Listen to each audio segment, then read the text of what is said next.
Hello students, आज की इस वीडियो में हम क्लास सेकंड में पाठ 6 पढ़ाएंगे, जिसका शीर्षक है ऋतुएं। बच्चों, ये ऋतुएं क्या होती हैं? जैसे आप देखते हैं या अनुभव करते हैं कि कभी खूब गर्मी पड़ने लगती है, कभी बारिश होने लगती है और कभी कभी होता ऐसा है कि ठंडक पड़ने लगती है और हमारे स्वेटर इत्यादि निकल जाते हैं। आप देखिए, एक टाइम ऐसा होता है कि जब चारों तरफ तेज धूप होती है, घासें मुरझा जाती हैं, वृक्षों की पत्तियां लटक जाती हैं, गर्म हवा चलती है, लोग गर्मी के मारे बेचैन रहते हैं। इसके बाद देखिए, कुछ दिनों के बाद हवा के साथ बारिश होने लगती है और जो घास इत्यादि है, जो छोटे छोटे पेड़ पौधे इत्यादि हैं, सब फिर प्रफुल्लित हो जाते हैं, है ना। फिर आप देखेंगे वर्षा होने के बाद कुछ दिनों के बाद हल्की हल्की ठंड लगना स्टार्ट होती है और सबकी रजाइयां स्वेटर इत्यादि निकल जाते हैं, कोहरा पड़ने लगता है, ओस गिरने लगती है। तो बच्चों, इस आधार पर मुख्य रूप से ऋतुएं ग्रीष्म माने गर्मी, गर्मी के बाद वर्षा, वर्षा के बाद शरद, ग्रीष्म, वर्षा और शरद, शरद मीन्स ठंडक, है ना। ये मुख्य 3 ऋतुएं होती हैं, गर्मी, वर्षा और जाड़ा। तो उस तरह से तो ऋतुएं 6 होती हैं, ग्रीष्म, वर्षा, शरद, शिशिर, हेमंत, बसंत। लेकिन मुख्य रूप से ये 3 ऋतुएं ही हैं, इन्हीं के बारे में हमें पढ़ना है। और ये पाठ ऋतुओं एवं वृक्ष के संवाद माने बातचीत पर आधारित है।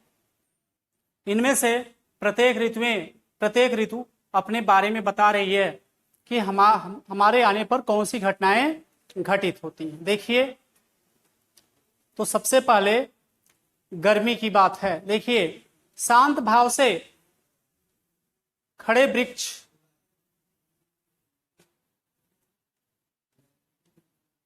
देखिए शांत भाव से खड़े वृक्ष ने घास को कुम्हलाते हुए देखा। उसने घास से इसका कारण पूछा। इतने में उसे कोई अपनी ओर आता दिखाई दिया। वृक्ष ने देखा कि गर्म हवा के झोंके लिए गर्मी दौड़ी आ रही है। उसे घास के कुम्हलाने का कारण पता चल गया। गर्मी के निकट आने पर उसने पूछा, गर्मी बहन, यूं कहाँ भागी जा रही हो? जैसे ये ऋतु और वृक्ष के बीच होने वाले संवाद के आधार पर यह पाठ लिखा गया है। तो वही कह रहा है कि एक वृक्ष है जो घास को कुम्हलाते हुए माने मुरझाते हुए देखा, तो पूछ रहा है कि बहन, तुम्हारे ये मुरझाने का क्या कारण है? तभी वो इस बात को पूछ ही रहा है कि गर्म हवा का झोंका चला और गर्मी उसके पास तक आई और उसे इस बात का पता चल गया कि ऐसा क्यों है। और वो गर्मी से पूछता है कि बहन, तुम कहाँ भागी जा रही हो?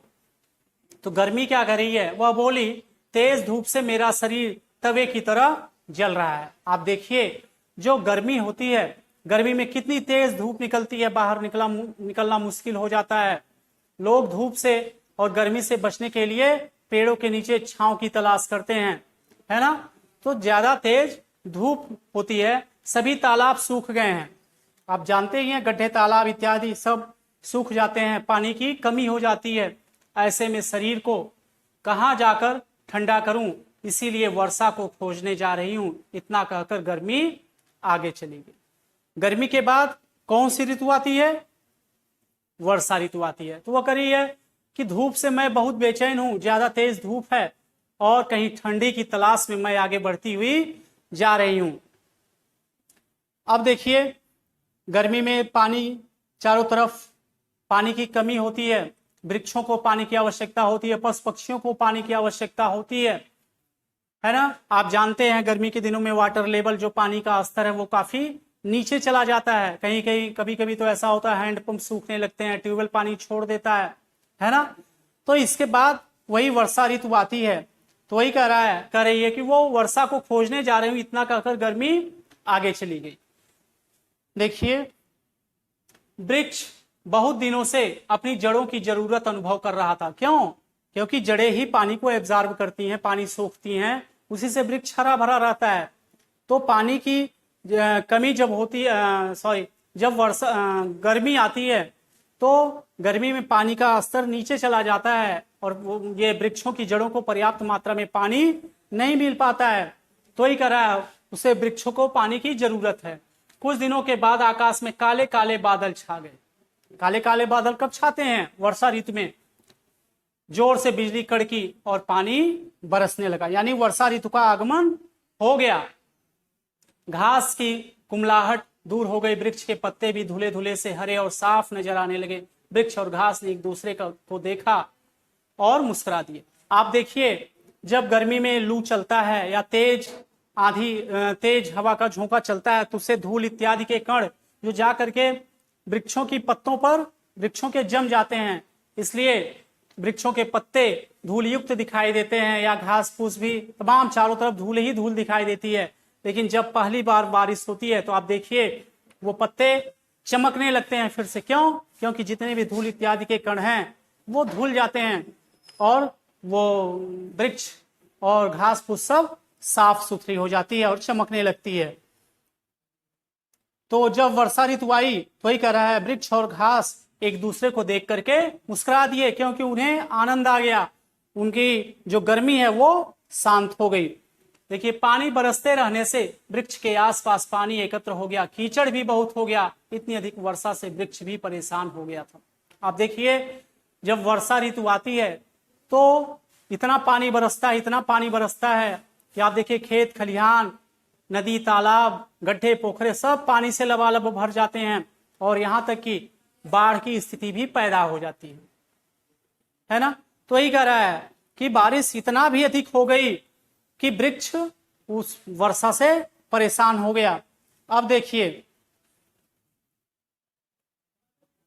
कुछ दिनों बाद वृक्ष ने किसी के आने की आहट सुनी। अरे यह तो वर्षा है, वर्षा बहन कहाँ भागी जा रही हो? उसने पूछा।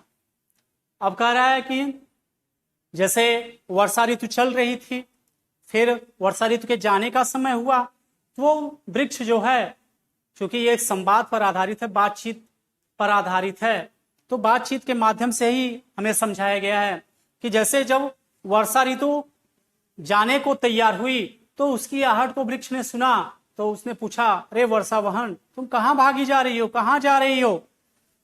वर्षा क्या बोली? भाई वृक्ष, देखते नहीं चारों तरफ कीचड़ ही कीचड़ हो गया है। आप जानते ही इस बात को, जब वर्षा ऋतु आती है तो चारों तरफ पानी ही पानी नजर आता है और हर तरफ कीचड़ ही कीचड़ होता है, चलने को भी रास्ता नहीं है। मैं तो जाती हूँ सर्दी बहन की खोज में। वो कह रही अब तो मैं जा रही हूँ, और किसका अब आगमन होने वाला है? ठंडक का, है ना। आप इस चीज को जानते भी हैं, पहले गर्मी आती है, फिर वर्षा आती है, और वर्षा में ही ठंडी ठंडी हवा चलने लगती है, धीरे धीरे ठंडक स्टार्ट हो जाती है ना। तो देखिए, इतना कहकर बौछारें छोड़ती वर्षा ऋतु चली गई।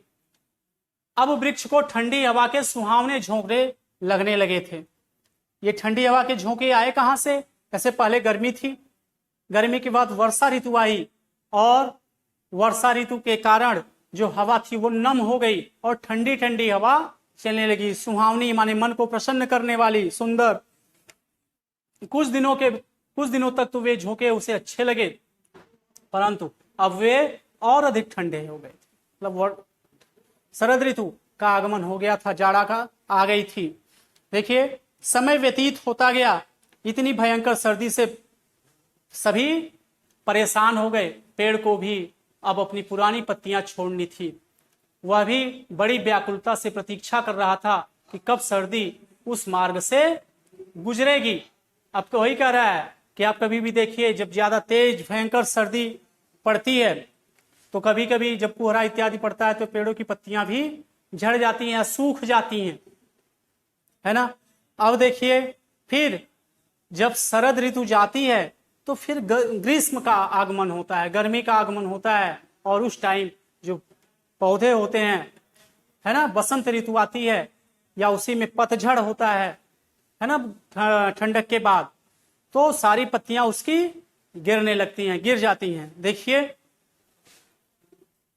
पेड़ को भी अब अपनी पुरानी पत्तियां छोड़नी थी, वह भी बड़ी व्याकुलता से प्रतीक्षा कर रहा था कि कब सर्दी उस मार्ग से गुजरेगी।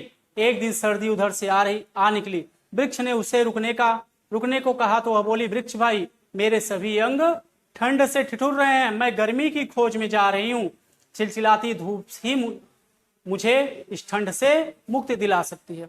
आप देखिए जब ज्यादा तेज ठंडक होती है तो आप भी ये सोचते हैं कि कहाँ से हमको थोड़ी सी धूप लग जाए, कहाँ से हमें गर्मी मिल जाए, तो आग सेकते हैं या धूप सेकते हैं।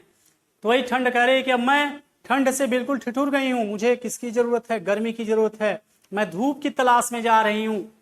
आप देखिए कि जब ठंडक समाप्त होती है और गर्मी का आगमन होता है, उसी टाइम वृक्षों की पत्तियां वो झड़ती हैं, और झड़ने के बाद फिर वसंत ऋतु में नई नई कोपलें निकलती हैं, नए नए पत्ते निकलते हैं, है ना। तो वही कह रही है कि अब मैं धूप की तलाश में जा रही हूँ।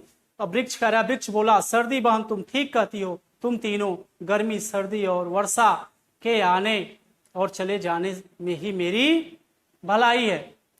तो जैसे अब देखिए अभी गर्मी ना पड़े, है ना, तो गर्मी, अगर मान लीजिए गर्मी का मौसम नहीं आएगा तो हमेशा ठंडक ही बनी रहेगी और लोग ठंड से परेशान हो जाएंगे। वही हाल अगर वर्षा नहीं होगी तो पानी का अभाव हो जाएगा, और जल ही के बिना